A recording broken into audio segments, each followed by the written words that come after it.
All right, with that said, do you have any other heats of the night? No, that was the only major problem that I had with this Raw. I mean, there was a Divas segment, so I'll say this.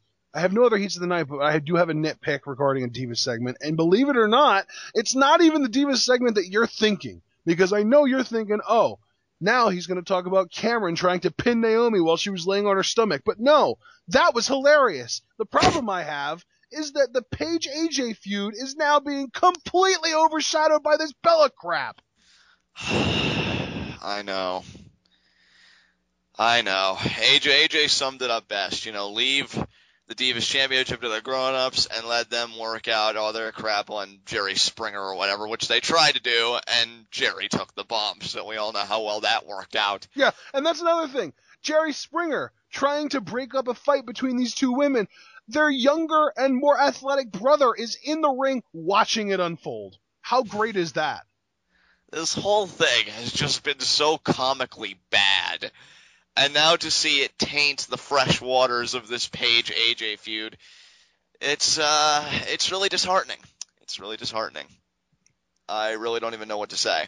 In fact, it doesn't even make, I guess, the most sense because it's only a triple threat. Only Nikki is in this thing. Yeah. I mean, if you're gonna botch this whole thing and screw it up, you might as well go all the way and just make it the Fatal 4-Way. No, John. But here's the thing. That's the worst part. They're trying that freaking hard to get Brie Bella over as the top babyface in the Divas division that they're depriving her of a spot in this match so that people will feel sympathy towards her. Not going to work, but that's what they think is going to happen. Not going to work at all. In fact, I mean, yeah, I would say that Paige and AJ are at the top of their division, as they should be. I mean, they're feuding for the freaking championship, and how the Bellas got involved in this is still beyond me. But it happened. I'm not a fan of it at all. I mean, dude, this isn't something that just started either. This is something that's been going on since SummerSlam. At SummerSlam, well, I'm really the lead up to SummerSlam because freaking Steph and Brie were main eventing Raws, while Paige and AJ were just kind of screwing around and getting most of their time on SmackDowns. But yeah, and then at SummerSlam, Brie Bella versus Stephanie McMahon got like 3 times the amount of time as Paige versus AJ for the Divas Championship. Where are your priorities, WWE? And why are they so off? God, I can't wait for Triple H to become the freaking head writer. I know, right? It's just insane to me. Dude, he had an interview this past week where he said something about... Someone asked him about the NXT women's division, and he goes, yeah, dude, the Divas wrestling... I'm sorry, I mean the women's wrestling. Like, he actually corrected himself because he wanted to show that level of respect to the NXT females. Please, Triple H.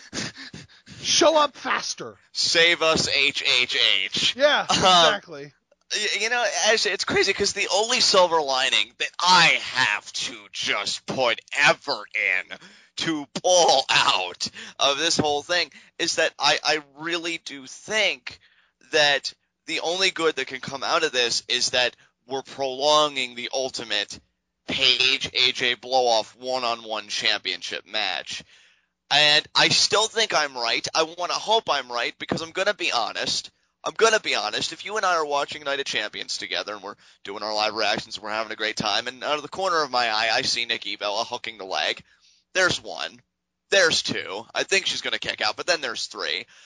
I might just rage quit in that brief moment. I might just be like, you know what? You killed it. Whatever you had going on, you killed it because now the Bella feud has consumed the championship, which is on par with the problems I had when Cena and Rock were feuding, and their feud engulfed the WWE championship. I just don't like when feuds that I think have enough going on, even if it's bad, but if they have enough going on for their own merits, they have to go and take other things. And I don't understand why we couldn't just have 2 separate women's storylines at once for 2 different things. The Bella storyline being a personal thing about revenge and betrayal, and PaiJay being for the pride and honor of being the champion. But I guess WWE doesn't see it that way.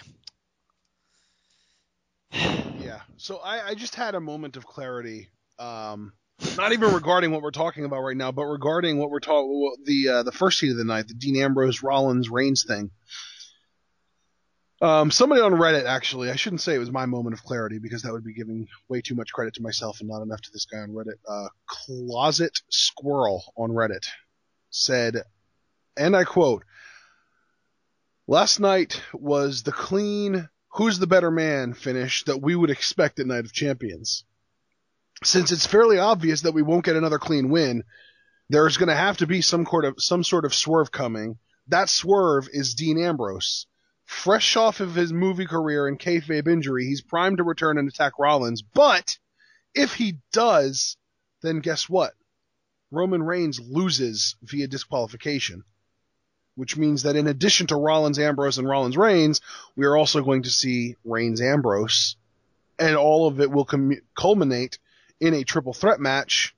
This guy said at Hell in a Cell between all three former Shield members. I personally think that that's something they could build up for WrestleMania. Use Rollins versus Ambrose for Hell in a Cell. I don't think Reigns deserves to be a part of that.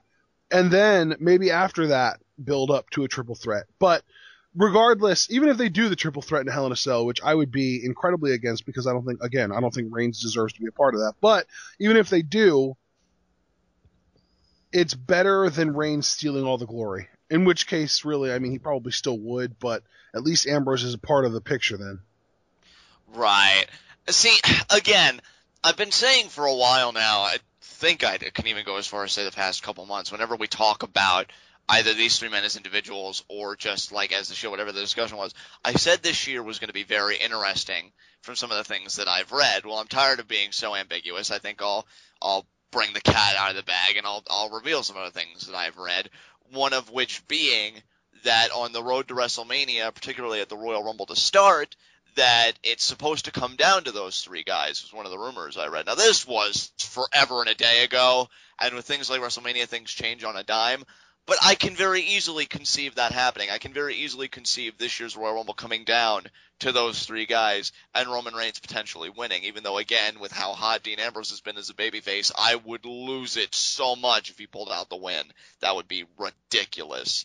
But I do see these three guys interacting a lot with each other for the remainder of this year, and that does make sense to me. I could very easily see maybe Roman Reigns closing in on a victory, but then Dean Ambrose shows up out of nowhere and he pounces on Rollins and he just begins just clobbering him. Roman Reigns kind of giving him a look like, dude, I had it, what are you doing? And then they kind of have a little blow up where maybe not necessarily like any kind of turn takes place, but it's just like, dude, you cost me a match, and then, you know, they just have to take it outside and they have to settle it. I agree with you completely. If they do a Hell in a Cell at the Hell in a Cell pay-per-view, Roman Reigns should not be anywhere near that. I mean, just like we were just talking about it with the Bella feud, the same principle applies here. This is Ambrose and Rollins' program. They built it. They deserve to reap the benefit of the blow-off. Reigns shouldn't be anywhere near that. If anything, let him have another match with Orton and let them definitively put that behind them. Yeah.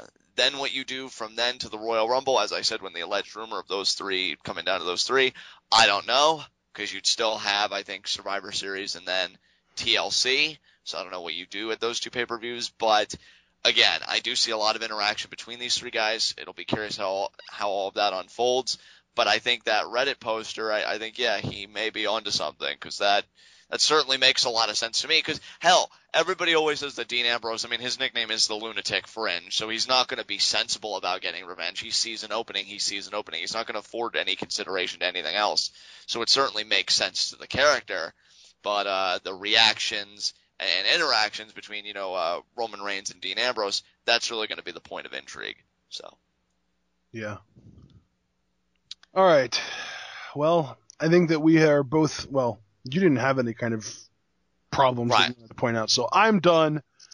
Let's move on.